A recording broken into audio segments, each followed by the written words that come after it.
welcome back to another game of Diamond Dynasty. My name is Brian Hafferkamp. I'm the designer and creator of this game. Diamond Dynasty is a full career mode baseball game with fictional teams, and it is entirely generative. So you generate all the teams and the players to begin, and you generate all the players and teams to keep it going. I'm going to show the gameplay portion, so playing out this season. I've already created a few teams here. You can see this is one of the teams, the Crestline Saints, and they'll be playing the Rockview Renegades. We have the Meadowview Vipers and the Mariners Bay Thunderhawks. So these names are all completely and totally generated using, let's see if I have it here, using this random name generator. You can see here it's got a 11 to 66 roll, and you can use it to generate cities and mascots and also first and last names of players. So in order to get the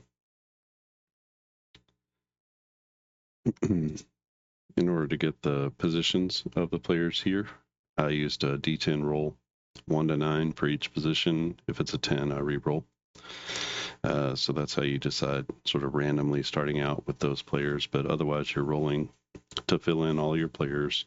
Each player is a skill. They have an age from 1 to 5. 5 is a player on the verge of retirement. And then you have a contract. So your contract amount is tied to your skill. And then you have, we have 2-year contracts in the game. So every 2 years, a player sort of re-ups or changes his contract based off of his skill levels. And then you got stars. So if it's a 4-star player, or a 4-skill player, he's a 1-star player. If he is 5 or more, then he gets 2 stars. And those 2 stars are added to the salary. So basically the salary is whatever the skill is. Let's see, 3 is 3, 2 is 2.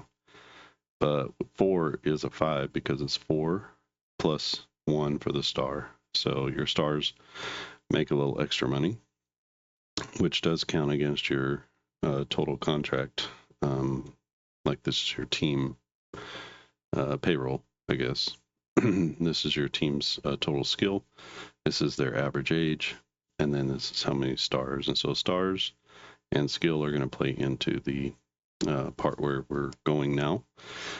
We also have a minor league system with 5 minor league players. You can see that they have skill levels between 1 and 3, and those will sort of progress or vary. You can move those players up into onto the major league team, or you can let them develop down here. But they also have contracts, so if they age out or contract out and you don't move them up by the time they get, if they get past their second year, they're going to go out into the free agent pool, and then you'll have to bring in new minor league players. On this side, we have all of our financial information, which will fill all this stuff in after the season is over. It'll be based off of any upgrades we have, or stadium revenue, team wins, etc. So that's what we got so far.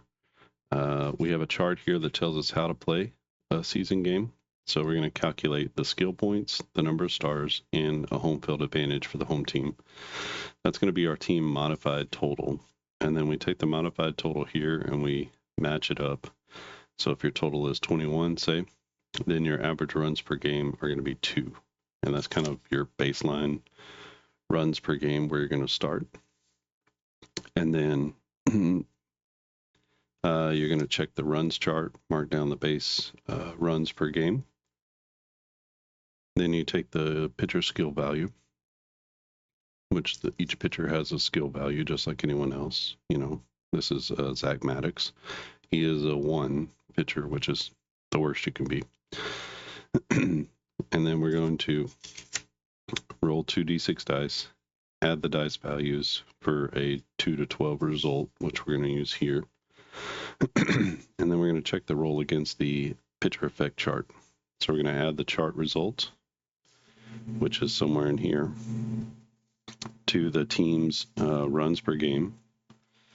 And then that's going to get you the final score. So we have a a 1 value pitcher.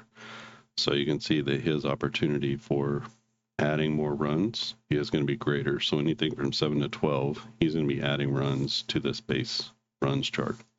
If you have a 5+ pitcher, which is the best you could have, you can see that anything from 11 to 12, he is adding runs. Otherwise, he is actually subtracting runs per game. So the better the pitcher and the lower the roll, the better the results are going to be. The worse the pitcher and the higher the roll, the worse the results are going to be for that pitcher. So that's how playing a game works. It's a little bit more advanced than it was when I originally started out. And then the final piece of this is going to be our schedule. We have 4 teams, so we're going to be using the 4-team schedule here. So week 1 is A against B, C against D. Week 2, A, C, B, D, and you just kind of follow this all the way through. There'll be 6 weeks. It should fill up one of these sheets. Then we'll have a championship game. It'll be number 2 at number 1, and then that'll be how it is. But we also have a 6-team schedule with semifinals and a championship. We have an 8-team schedule if you want to follow that as well. The champion is going to get a plus $3 bonus, and the runner-up will get a plus $1 bonus. So sort of a bonus for getting into the championship game, which I think is, mimics real life. And then after this part is over, we determine the champion, and then we do the financials. And then after the financials, you'll begin the off-season progression. So, and that's like, do players get better? Who retires? That kind of stuff. How will you build your roster for the next season? So let's get into this one a little bit. I hope to just move through the entire. So A at B. Oh, sorry. B at A. So that's going to be Rockview at Crestline. Okay, and so we look at our team skill for Rockview. I accidentally put a $sign there. They have a team skill of 29. They have a star power of 5. Yeah. I'm going to be hitting that the whole time. Let me pull this down just a little bit. Star power of 5, no home field advantage. That gives them 34 and 34 on our runs chart. That's going to be 4 runs per game. So their baseline is 4 runs per game. And then based off of what they do against the pitcher, that's the variability of this game. We'll come up with a final score, and then we'll compare them. So for Crestline, they're at a 25. They have a star power of 4. And they do have home field advantage, so 25 plus 5 is 30. 30 is going to give them 3 runs per game. So you can see going into the game, Rockview has the advantage. And we'll have to see about the pitching, though. So the pitcher for Rockview is Elijah Foster. He's a 2. And the pitcher for Crestline is Zach Maddox. He is a 1. So let's figure out the Rockview score first. And so they're facing off against Zach Maddox, who's a 1. So we take our 2 D6s. We're going to add them together. We get an 8. An 8 to a 1 is plus 2 runs. So final score here is 6 for Rockview. And for Crestline, they're facing off against Elijah Foster, who is a 2. And so we get a 6. 6 to a 2 is 0. And so Crestline is going to lose by a score of 6-3 against Rockview. So the Rockview Renegades take down the Saints, and they get a win. So Rockview is going to go to 1-0 and 0-1. So that's our first set. So the next one is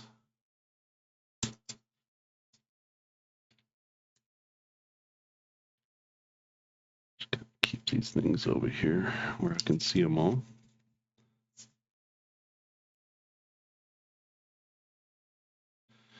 Mariners Bay against Meadowview.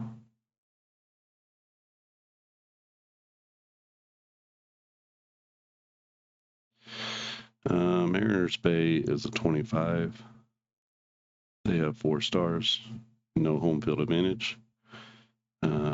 These guys are a 26.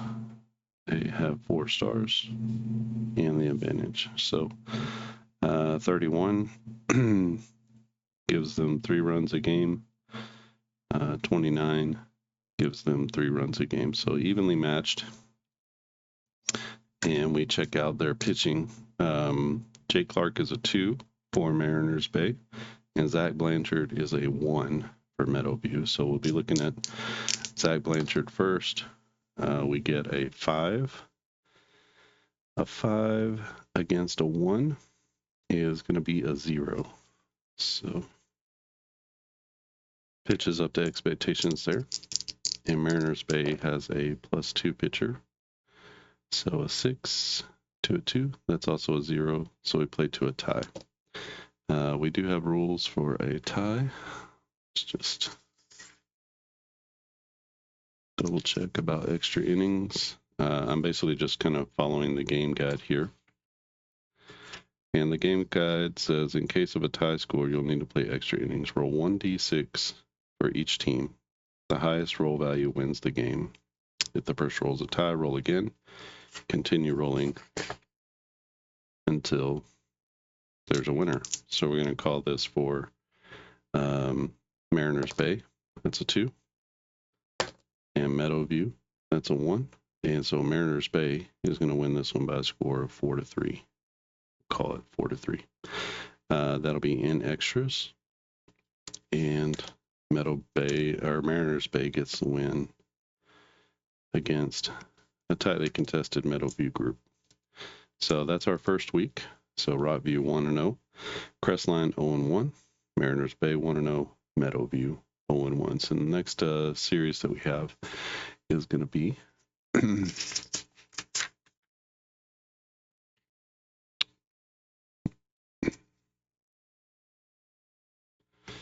we're going to have C, which is Meadowview at Crestline.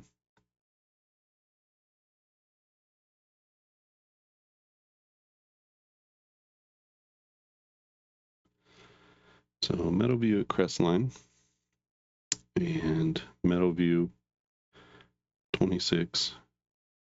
They're not the home team. Crestline 25-4-1, which gives them 30. So their baseline is 3, and their baseline is 3.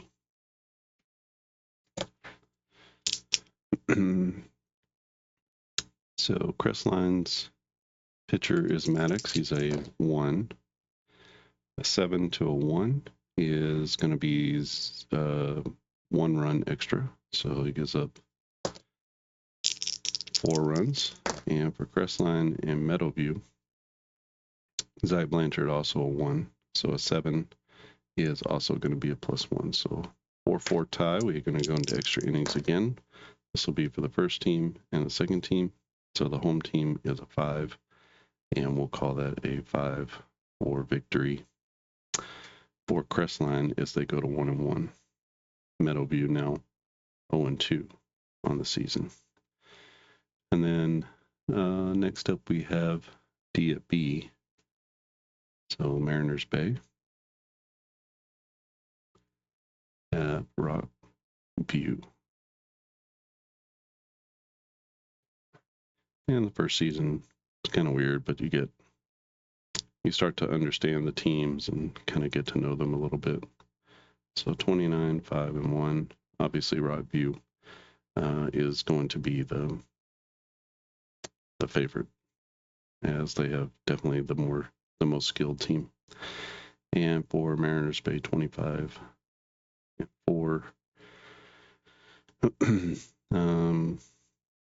Which gives them 29. 29 is going to be 3 runs a game as a baseline. This is 34, 35. 35 is 4 runs per game. So Rockview with the advantage. And Rockview has a pitcher, Elijah Foster, who is a 2. We get a 7 to a 2. That's going to be 0 runs. And Mariners Bay also has a 2 rated pitcher.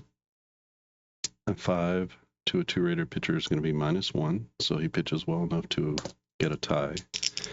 Red die is going to be for the visiting team, and Mariners Bay comes in, steals one with a good pitching performance from their pitcher Jake Clark, and they will take the victory. So Mariners Bay moves to 2-0. Rockview 1-1. Week number 3 is D at A, so it's going to be Mariners Bay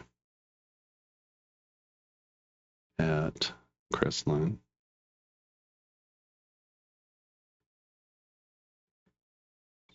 So just a little bit.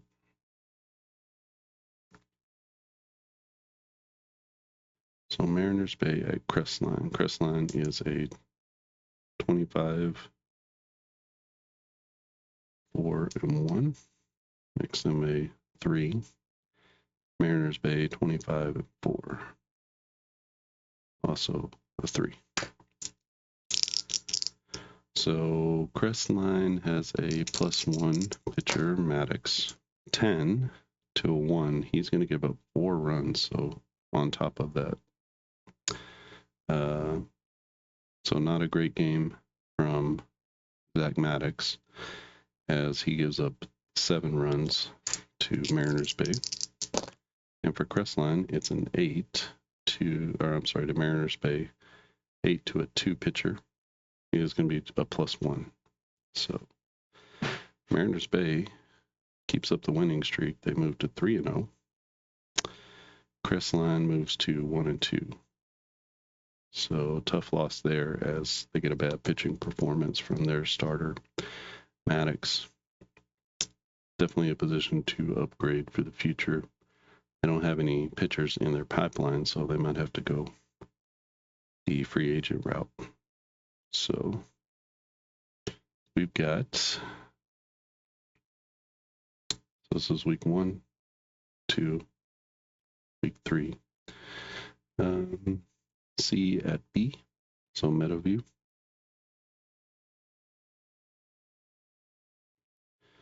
At Rockview. So the battle of the views. Who has the better view? Rockview 29, 5, and 1. And Meadowview 26 and 4. So we get a 3 and a 4. Rockview with the advantage here, looking to move to 2 and 1. We get a 6, and the Rockview pitcher is a 2. So 6 to 2 is 0. And for Meadowview, they have a +1 pitcher, Zach Blanchard. A 10 to a 1 is +4. So Rockview takes it to them. They move to 2 and 1 with an 8-3 victory over Meadowview. Tough year already for Meadowview as they fall to 0 and 3. So we go to week 4, A at B, so Crestline at Rockview. And Crestline is 25 and 4. 3 and a 4 for their base. A 10 to the Rockview pitcher, who is a 2. 10 to a 2 is going to be +3 runs. So that gives them 6. And Crestline, a +1 pitcher, a 4. He pitches well and gives up 0. And so Crestline is going to come in and take the win over the heavily favored Rockview team. Crestline moves to 2-2. Rockview moves to 2-2. And Mariners Bay set to sort of set themselves apart here. They'll finally have some home games. They'll have a couple of home games in a row. Actually, 3 home games in a row. So they've been on the road the entire time. So now they get to play at home. And they'll be playing Meadowview. Meadowview looking to get off the schneid.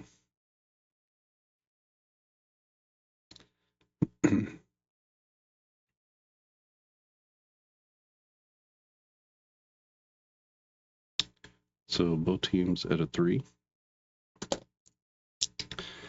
Mariners Bay, Jake Clark is a 2 pitcher, 6. He is going to be no runs, no extra runs. And for Meadowview, Zach Blanchard is a 1. So he's going to give up no runs. So we go to extra innings. Sorry. And red die for the visitor. So we get, and it's going to be the home team, Mariners Bay, who comes out with the victory. We'll call it 4-3. So Mariners Bay moves to 4-0. And Meadowview moves to 0-4. So it's going to be a tough offseason for Meadowview. Week number 5, A at C, Crestline. At Meadowview.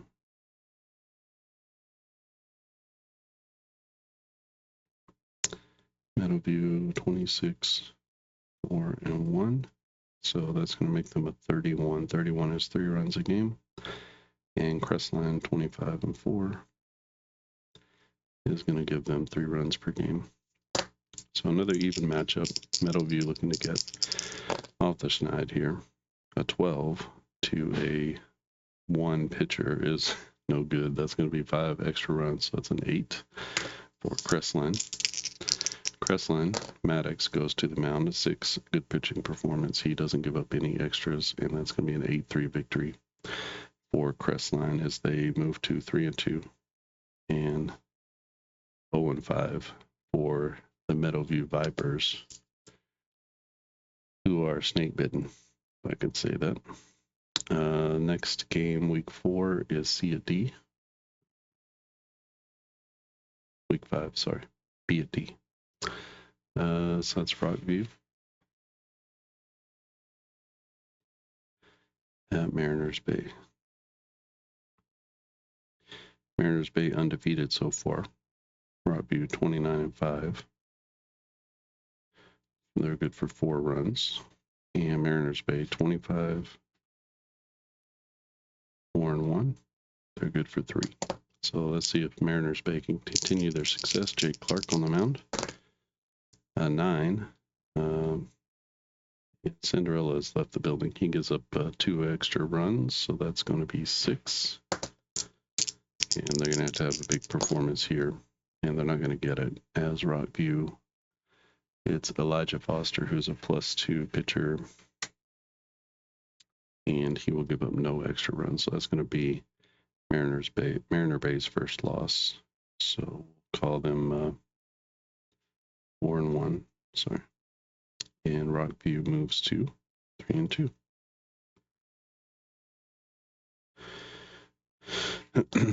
As they hand Mariners Bay their first loss.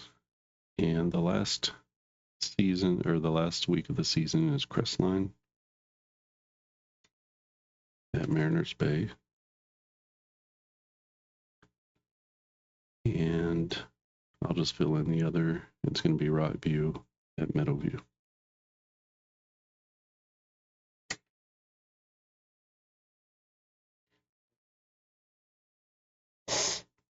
So Crestline 25-4-3. Mariners Bay 25-4-1. 4-3. Mariners Bay sends out Jake Clark. Clark with a good game, as he doesn't give up any extra runs. That'll be 3 for Crestline. And for Crestline, it'll be Zach Maddox trying to hold down Mariners Bay. He does. Oh, no, he doesn't. He gives up 1 run. So they're going to lose 4-3.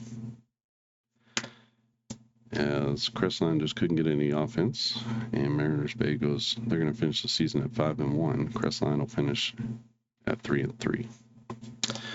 So if Rockview wins here, they're going to be into the playoffs. Meadowview looking for their first win. Or they'll be in the championship game, sorry. And they are favored over the Meadowview Vipers, but the Vipers looking to attack. So Meadowview sends out Zach Blanchard, who is a plus. He's a 1 pitcher. 7 is going to equal 1 extra run, so that's going to be 5. And Rockview sends out their pitcher Elijah Foster. He's a 2. Let's see that or not. 7. So 7 to a 2 is 0 runs, so they're going to win that one by a score of 5-3. So Rockview wins their way into the playoffs as they go to 4-2, and they'll take on the 5-1 Mariners Bay team for the championship. Meadowview moves to a dismal 0-6. So we have our championship game, and it will be Rockview against Mariners Bay. So Rockview will be a 29-5-4. Mariners Bay 25-4-1,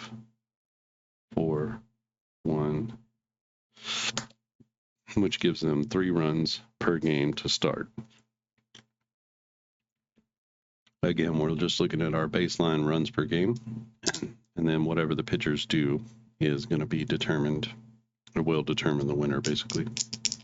All right, so Mariners Bay is going to send out Jake Clark, who's been pretty good all season. A 4, he's going to be excellent, as he gives up 1 run less, so that sort of evens the score. And Rockview will send out their pitcher Elijah Foster, who is a +2, and he is a big roll here, is going to lose it for him. A 4 is excellent. That's a -1, and they're going to win this one by a score of 3-2 over Mariners Bay, as Rockview takes home the championship with a 3-2 victory in the end. So that is how you do that part. And then we have our season yearbook. So we're going to call this season 1. Can't quite see it all, but we have our standings, we have our financials, and then we do our Hall of Fame and our future stars. So a Hall of Famer is somebody who retires after 5 seasons with 2 stars. And then a future star is a level 3 rookie. So after we do sort of the leveling up, we have our future stars. So let's do our standings first. This will help us kind of all the way through. So first in the standings is Mariner Bay. Mariners Bay, they were 5-1. Next is Rockview. They were 4-2. Crestline was 3-3. And then bringing up the rear was Meadowview. And they were 0-6. So I'm going to denote that Rockview won the championship. And so that's where we are so far with that.